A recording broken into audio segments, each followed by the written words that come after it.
ከጠየቅኩ ብዬ ነው።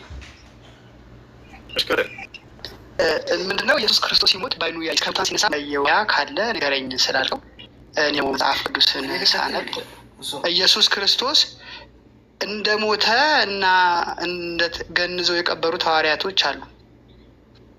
ከሞተ በኋላ ደግሞ ተነስቶ ለሐዋርያቶችም ታይቷል።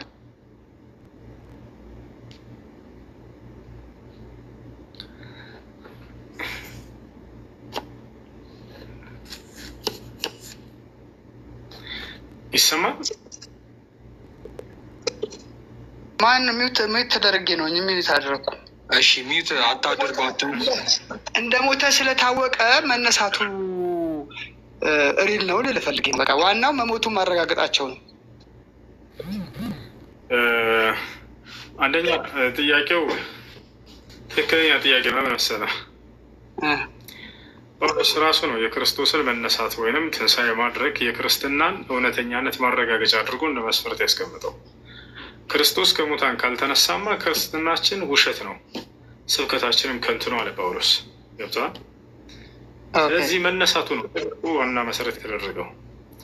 ስለዚህ ክርስቶስ መነሳቱ ደግሞ ክርስትና እምነት ያየውን የሰማነውን መስክረናል ብለው ተናግረዋል አይደል? ሐዋርያቶች ያየነውን በደንብ አያስተውል። ስለዚህ የክርስትና መሰረት የሆነውን ጳውሎስ እንደተናገረው የክርስቶስ ትንሣኤ ነው ከሙታን መነሳቱ። እርሱን አይተዋል ወይ? አይተዋል ወይ? አይ ቆይ እኔ የምለው ኡስታዝ መሞቱን ያዩ ሰዎች አሉ ያረጋገጡና የቀበሩት። አንድ ይህን እንጨርስና ወደዛ ልንመጣ ነው። እሱ ራሱ የሐዋርያ ምስክር የለም እሱ ላይ ራሱ ወደ እሱ እንመጣለን። ኢየሱስ ክርስቶስ እንመጣለን።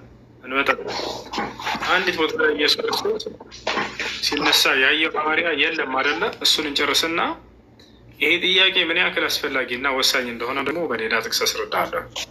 እሺ ኢየሱስ ክርስቶስ ከሙታን ሲነሳ ያየው ሐዋርያ አለ?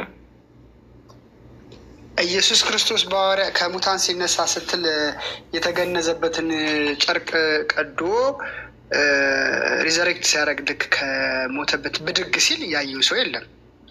ግን መጽሐፉ እንደሚናገረው መላእክቶች አይተው በጠዋት መግደላዊት ማርያም ስትሄድ ለምን እዚህ ትፈልጉታላችሁ እሱ ተነስቷል ብሎ የነገራት መልአክ ነው አይደል? ወደ እሱ ልመጣ ነው። እሱ ራሱ ስህተት እንደሆነ እናስረዳሃለን። አንዴ ኮሜንት ላይ ይቅርታ ኪያ የምትባል ልጅ እስልምና ነው መቀበል ፈልጋለሁ እያለች ነው። ከቻላችሁ አስገቧት። አንድ ጊዜ ይቅርታ ኪያ፣ አንድ ቁጥር ጻፊ። አድሚኖች ተከታተሏት።